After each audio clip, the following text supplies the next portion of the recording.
राधे राधे दोस्तों। पिछली वीडियो में मैंने आपको बताया था कि जो गरुड़ जी ने श्री हरि से बहुत सारे प्रश्न किए थे, उन प्रश्नों का उत्तर इस वीडियो में जो श्री हरि ने गरुड़ जी को बताया है उसको आप इस वीडियो में सुन सकते हैं। सो चलिए शुरू करते हैं। इस वीडियो में मरणासन व्यक्ति के लिए कल्याण के लिए किए जाने वाले कर्म, मृत्यु से पूर्व की स्थिति तथा कर्म विपाक का वर्णन किया गया है, जिसमें श्री कृष्ण ने कहा, हे भद्र, आपने मनुष्य के हित में बहुत ही अच्छी बात पूछी है। सावधान होकर इस समस्त क्रियाओं को भली भांति सुने। हे गरुड़, जो समय के रूप से वेद रहित है, जिसका वर्णन श्रुतियों और स्मृतियों में हुआ है, जिसको इंद्रादि देवता, योगीजन और योग मार्ग का चिंतन करने वाले विद्वान नहीं देख सके हैं, जो ऐसे उस प्रधान तत्व को जिसे मैंने अभी तक किसी अन्य से नहीं कहा है, तुम मेरे भक्त हो इसलिए मैं तुम्हें बता रहा हूँ। हे वैन्तेय, इस संसार में पुत्रहीन व्यक्ति की गति नहीं है, उसको स्वर्ग प्राप्त नहीं होता है। अतः शास्त्र अनुसार यथा योग्य उपाय से पुत्र उत्पन्न करना ही चाहिए। यदि मनुष्य को मोक्ष नहीं मिलता है तो पुत्र नरक से उसका उद्धार कर देता है।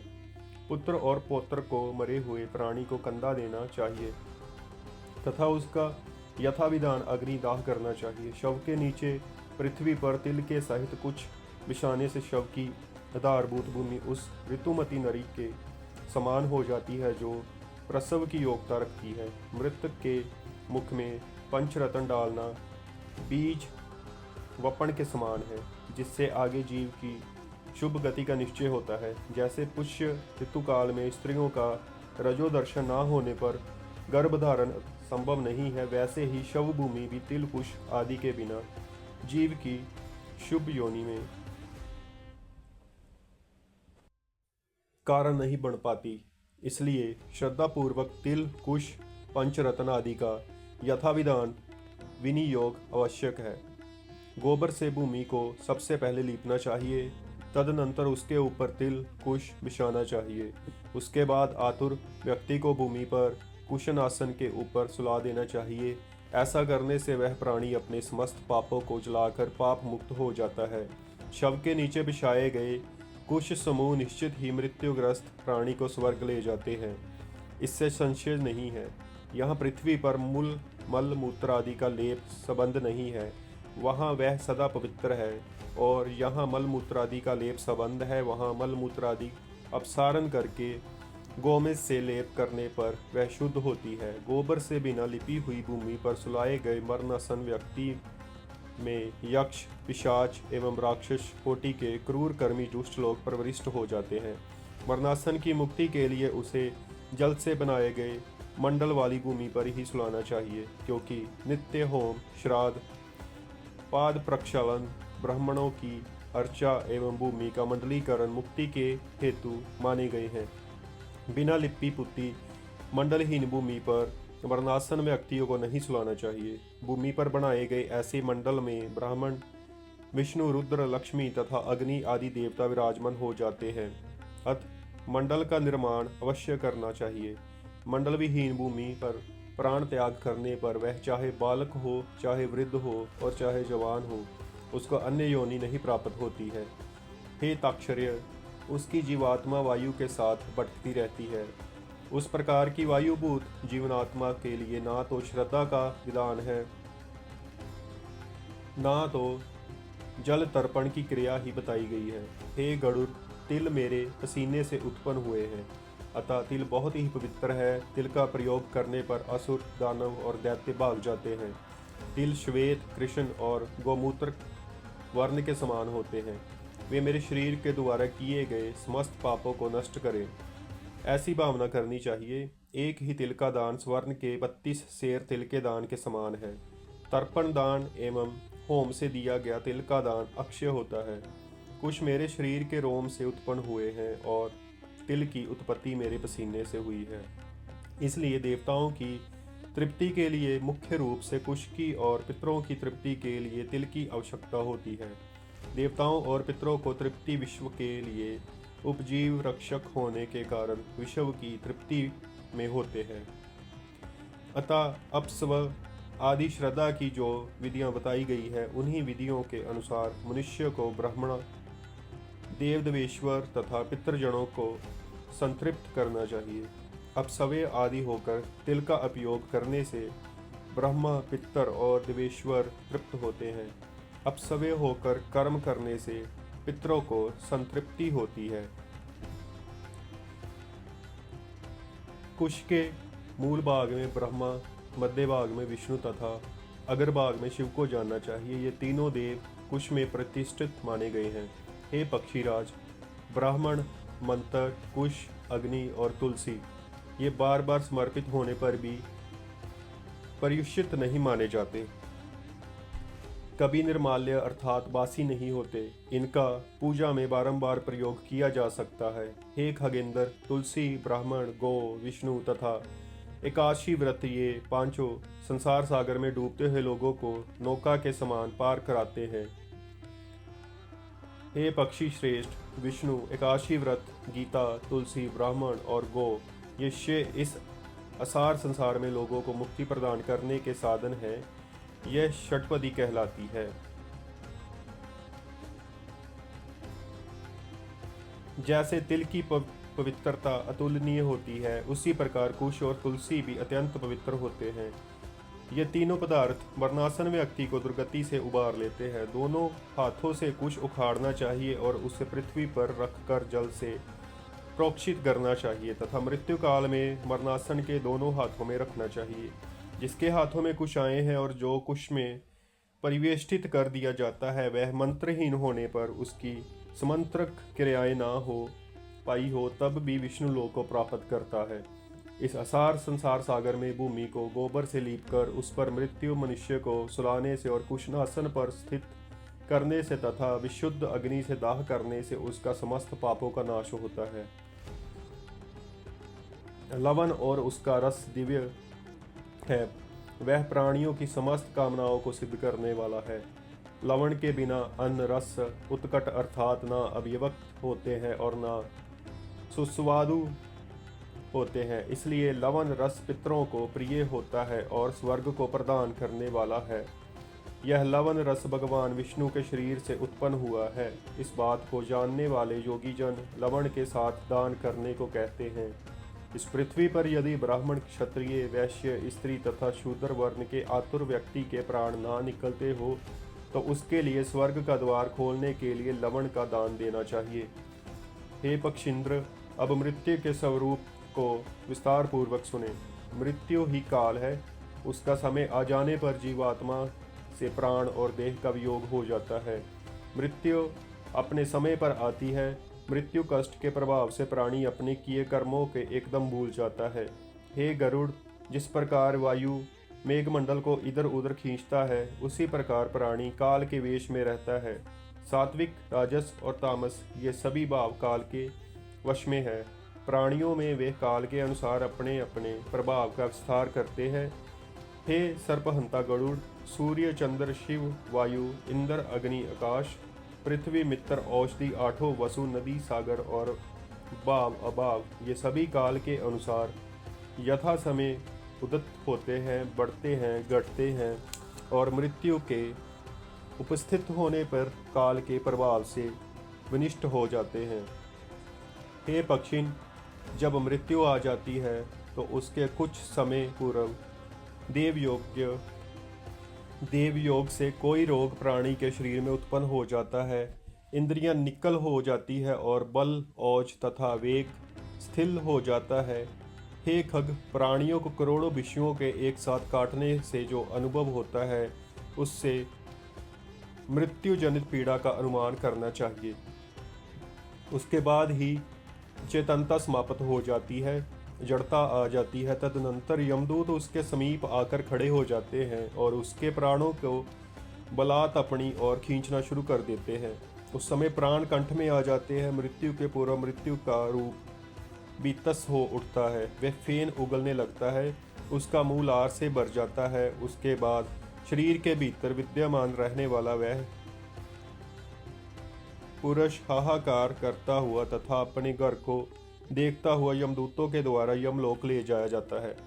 मृत्यु के समय शरीर में प्रवाहित वायु प्रकृति होकर तीव्र गति को प्राप्त करता है और उसी की शक्ति से अग्नि तत्व भी प्रकुपित हो उठता है। बिना ईंधन के प्रदीप्त ऊष्मा प्राणी के मर्मस्थानों को भेदन करने लगती है, जिसके कारण प्राणी को अत्यंत कष्ट की अनुभूति होती है। परंतु भक्तजनों एवं भोग में अनासक्त जनों की अधोगति का निरोध करने वाला उदान नामक वायु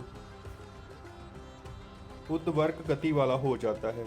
जो लोग झूठ नहीं बोलते, जो प्रीति का भेदन नहीं करते, आसक्त और श्रद्धावान है, उन्हें सुखपूर्वक मृत्यु प्राप्त होती है। जो काम, ईर्ष्या और द्वेष के कारण स्वधर्म का परित्याग ना करे, सदाचारी और सौम्य हो, वे सब निश्चित ही सुखपूर्वक मरते हैं। जो लोग मोह और अज्ञान का उपदेश देते हैं, वे मृत्यु के समय महानंदकार में फंस जाते हैं। जो झूठी गवाही देने वाले, असत्यभाषी, विश्वासघाती और वेद निंदक है, वे मूर्छा रूपी मृत्यु को प्राप्त करते हैं। उनको ले जाने के लिए लाठी एवं मुद्र से युक्त, दुर्गंध से भरपूर एवं भयभीत करने वाला दुरात्मा यमदूत आते हैं। ऐसी भयंकर परिस्थिति देखकर प्राणी के शरीर में भयवश कंपन होने लगता है। उस समय वह अपनी रक्षा के लिए अनवर्त माता पिता और पुत्र को याद कर करुण क्रंदन करता है। उस क्षण प्रयास करने पर भी ऐसे जीव के कंठ से एक शब्द भी स्पष्ट नहीं निकलता। भयवश प्राणी की आंखें नाचने लगती है, उसकी सांस बढ़ जाती है और मुंह सूखने लगता है। उसके बाद वेदना से आविष्ट होकर वह अपने शरीर का परित्याग करता है और उसके बाद ही वह सबके लिए अस्पर्श्य एवं घृणा योग्य हो जाता है। हे गरुड़, इस प्रकार मैंने यथा प्रसंग मृत्यु का स्वरूप सुना दिया। अब आपके उस दूसरे प्रश्न का उत्तर, जो बड़ा ही विचित्र है, उसे सुना रहा हूँ। हे पक्षीराज, पूर्व जन्म में किए गए भांति भांति के भोगों को भोगता हुआ प्राणी यहाँ भ्रमण करता रहता है।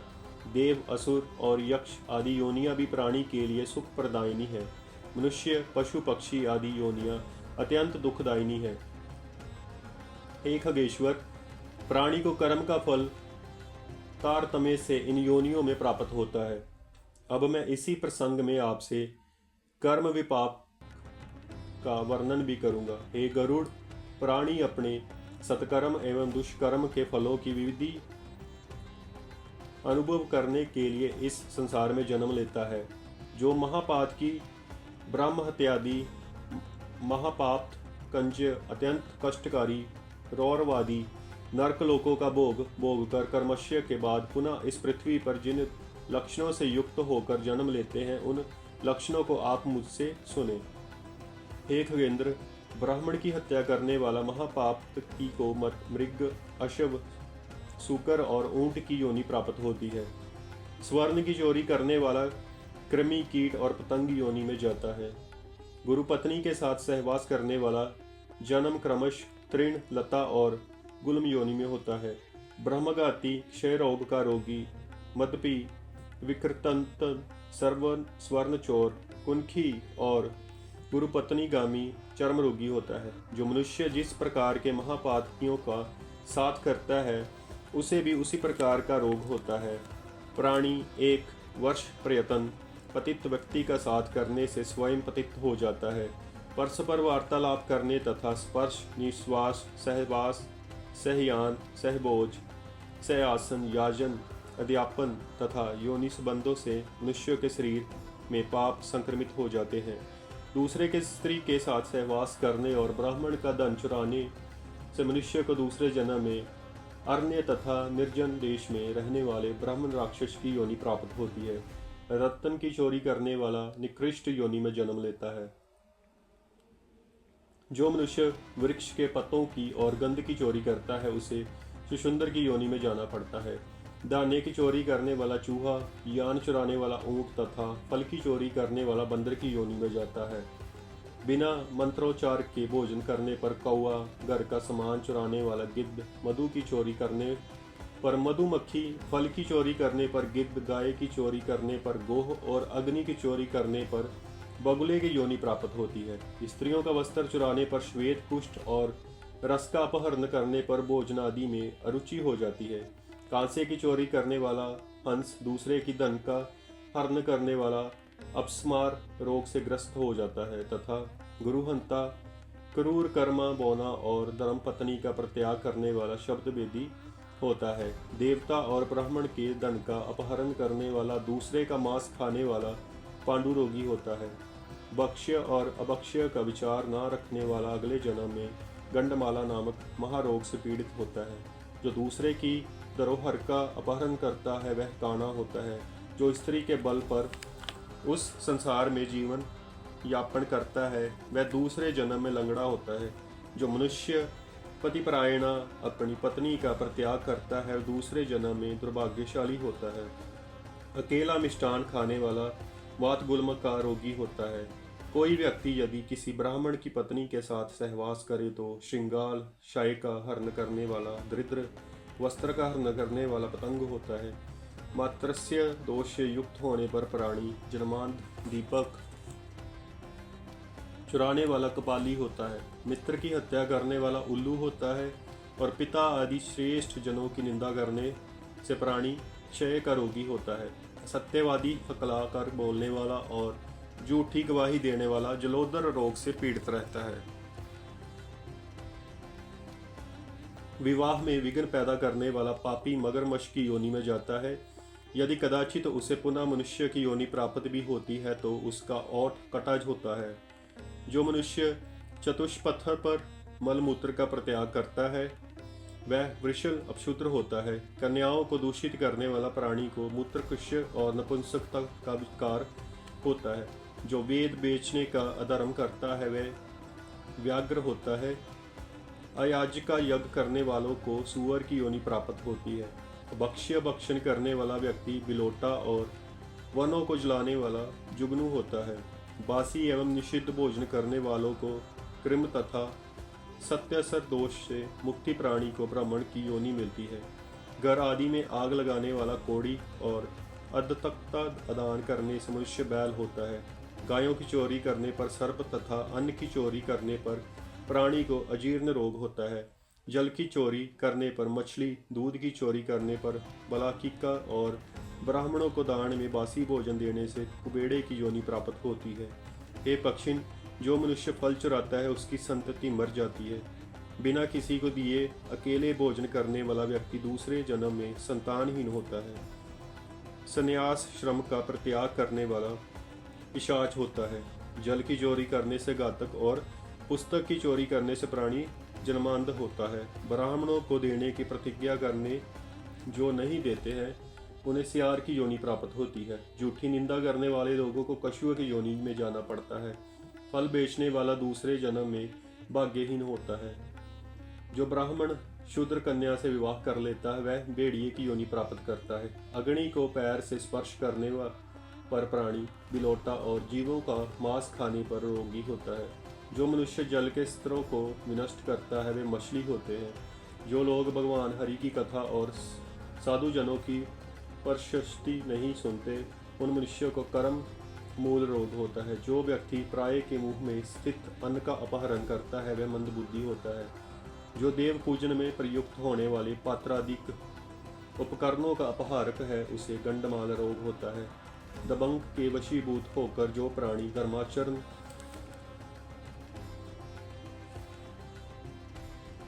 करता है उसको गज चर्म का रोग होता है। विश्वासघाती मनुष्य को शरीर में श्रोरती रोग होता है। शिव के धन और निर्माल्य का सेवन करने वाला व्यक्ति शिश्नी पाड़ से ग्रसित रहता है। स्त्रियां पाप की भागनी होती है और उन्हें उन्हीं जंतुओं की भार्या होना पड़ता है। उक्त कर्मों के कुफल से प्राप्त नरक का भोग करने के बाद मनुष्य इन्हीं सब योनियों में प्रविष्ट होता है। ऐसा निश्चय समझना चाहिए। हे खगपते, जिस प्रकार इस संसार में नाना भांति के द्रव्य विद्यमान है उसी प्रकार प्राणियों की विभिन्न जातियां भी है। वे सभी अपने अपने विभिन्न कर्मों के प्रतिफल रूप में सुख दुख एवं नाना योनियों का भोग करते हैं। तत्पर्य यही है कि प्राणी को शुभ कर्म करने से शुभ फल की प्राप्ति होती है, अशुभ कर्म करने से अशुभ फल की प्राप्ति होती है। सो दोस्तों, ये थी श्री भगवान हरि के द्वारा बताए गए गरुड़ जी के प्रश्नों के उत्तर। उम्मीद करता हूँ आपको ये वीडियो अच्छी लगी होगी। ऐसी और वीडियो देखने के लिए आप हमारे चैनल को सब्सक्राइब करें